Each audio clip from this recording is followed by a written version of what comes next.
ఉన్మాదులు రెచ్చిపోతున్నారు. ప్రేమిస్తే సరి లేదంటే ఊరే అన్నట్టుగా చెలరేగిపోతున్నారు.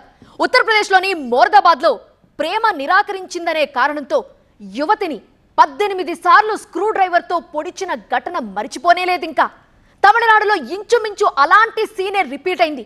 ప్రేమని అంగీకరించలేదు అనే కోపంతో యువతిపై దాడి చేసి చంపేశాడు ఆ సైకో.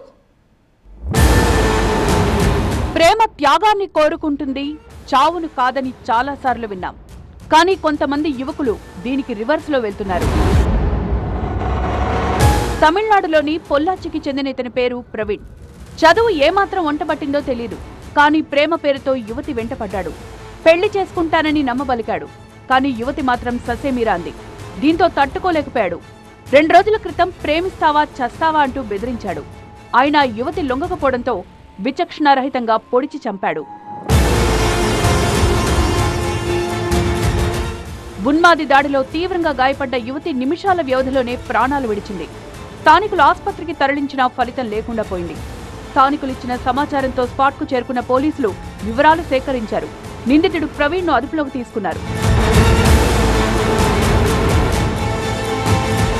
ప్రేమ పేరుతో అమ్మాయిల వెంటపడ్డం, వేధించడం సర్వసాధారణంగా మారిపోయింది.